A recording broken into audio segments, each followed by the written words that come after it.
Welcome to today's Catholic Daily Readings from Christus Dominus Bread of Life. A reading from the book of Revelation. And the temple of God in heaven was opened, and the ark of his testament was seen in his temple. And a great sign appeared in heaven, a woman clothed with the sun and the moon under her feet, and on her head a crown of 12 stars. And being with child, she cried out, travailing in birth and being in pain to give birth. And another sign was seen in heaven, and behold, a great red dragon, having 7 heads and 10 horns, and on his heads were 7 diadems, and his tail drew a third part of the stars of heaven and cast them to the earth. And the dragon stood before the woman who was about to give birth, so that, when she had given birth, he might devour her son. And she gave birth to a male child, who was to rule all the nations with an iron rod. And her child was taken up to God and to his throne. And the woman fled into the wilderness, where she had a place prepared by God, so that there they would feed her for 1,260 days. And I heard a great voice in heaven, saying, Now has arrived the salvation and the power and the kingdom of our God, and the authority of his Christ.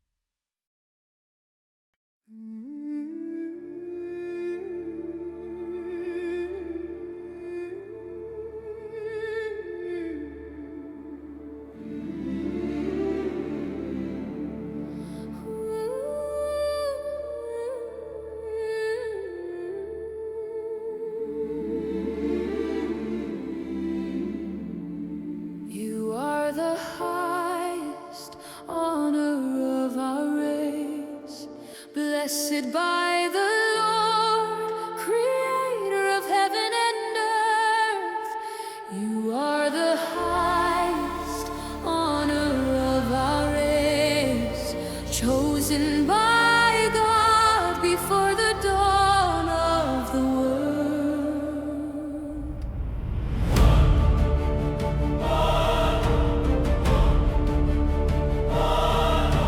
Blessed are you, O daughter of the Most High.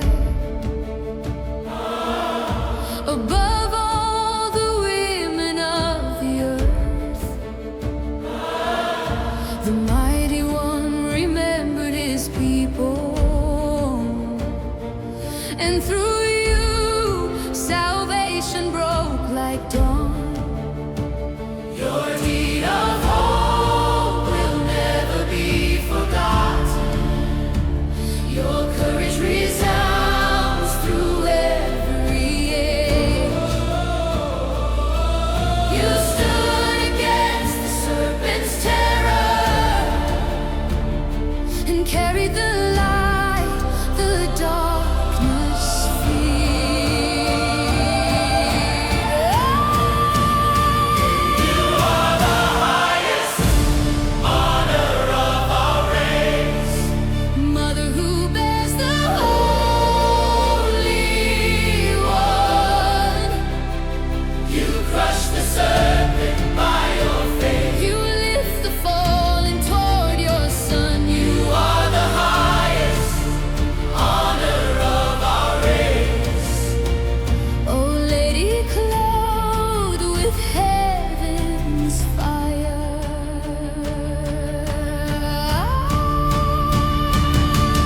On Tepeyac you bend to listen, your mental blaze with stars and sun. To the poor you spoke in their own tongue, and an empire bowed before your love. You are the woman of revelation, the sign that shines across the sky. With the child who rules all nations, you scatter the proud, you break the night. Your mantle shelters every seeker. Your roses bloom where hope had died. You are the highest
A reading from the Holy Gospel according to Luke.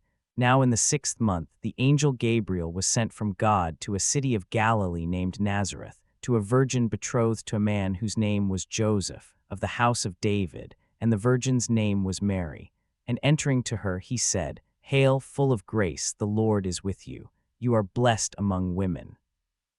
And when she had heard this, she was troubled at his word, and she pondered what this greeting might be. And the angel said to her, "Do not be afraid, Mary, for you have found grace with God. Behold, you will conceive in the womb and will give birth to a son, and you shall call his name Jesus. He will be great, and he will be called the Son of the Most High, and the Lord God will give him the throne of David his father. And he will reign over the house of Jacob forever, and his kingdom will have no end." But Mary said to the angel, "How can this be, since I do not know man?" And responding, the angel said to her, "The Holy Spirit will come upon you, and the power of the Most High will overshadow you. Therefore also, the Holy One who will be born of you shall be called the Son of God. And behold, Elizabeth your relative has also conceived a son in her old age, and this is the 6th month for her who is called barren, for nothing will be impossible for God." Then Mary said, "Behold the handmaid of the Lord, may it be done to me according to your word." And the angel departed from her. Join us for today's reflection. On December 9th of 1531, a simple Aztec peasant named Juan Diego walked toward morning mass when he heard birdsong more beautiful than anything he had ever heard. Following the sound up Tepeyac Hill, he encountered a young woman clothed in brilliant light. She spoke to him in Nahuatl, his native tongue. She identified herself as the mother of the true God for whom we live, the creator of heaven and earth. And in that moment, history pivoted. To understand what happened over the next 4 days, you have to understand what was happening in Mexico. The Spanish had conquered the Aztec Empire just 10 years earlier. The old gods were still worshipped in secret. The pyramid temples still held the memory of human sacrifice. Thousands of victims every year, some estimates reaching far higher, their hearts ripped from their chests, their blood poured down stone steps. Children sacrificed to their rain god, their tears believed necessary to bring the rains. This was not ancient history. This was living memory. The Franciscan missionaries had been laboring for years with little success. How do you tell a people that God is love when every god they have ever known demands blood? How do you explain a father who sends his only son to die for humanity when all they have known are gods who demand humanity die for them? Then Mary appeared, and everything she wore, everything she said, every detail of her image spoke directly to a people trapped between two worlds. She appeared pregnant. The black sash around her waist was the Aztec symbol of maternity. The child in her womb was greater than the sun behind her, greater than the moon beneath her feet, greater than the stars adorning her mantle. She stood in front of the sun rather than being consumed by it. For a people who had watched their priests offer hearts to their sun god, this was revolutionary. The woman and her child were greater than the sun, and she was not coming to demand sacrifice. She was coming to offer love. Today's first reading from Revelation gives us the cosmic context for this moment. John sees the Ark of the Covenant appearing in heaven and then a great sign. A woman clothed with the sun, with the moon under her feet and a crown of 12 stars on her head. She is pregnant, and a dragon waits to devour her child. But the child is caught up to God, and the woman escapes to a place prepared for her. The church has always seen multiple meanings in this image. The woman is Israel, giving birth to the Messiah. She is the church, mothering the people of God. She is Eve, finally crushing the serpent's head. And she is Mary, the individual woman who bore Christ into the world. All of these meanings converge on that hillside outside Mexico City in 1531. Mary came to a land where the serpent was still devouring children, and within a decade of her appearance, according to traditional accounts, 9 million people had embraced Christ. The human sacrifices stopped. The pyramid temples fell silent.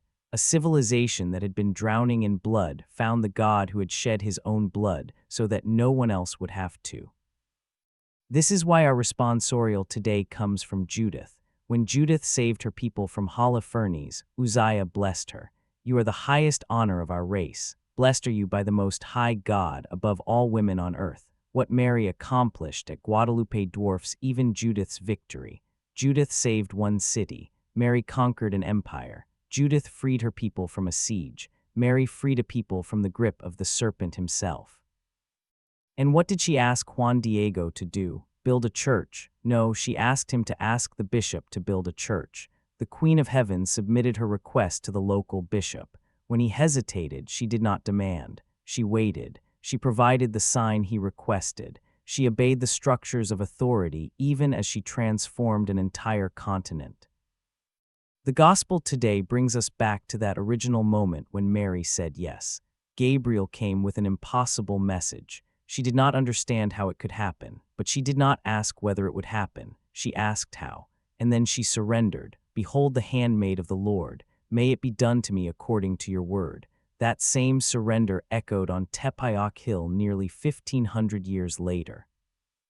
What does this mean for you today? It means that no situation is too dark for her intercession.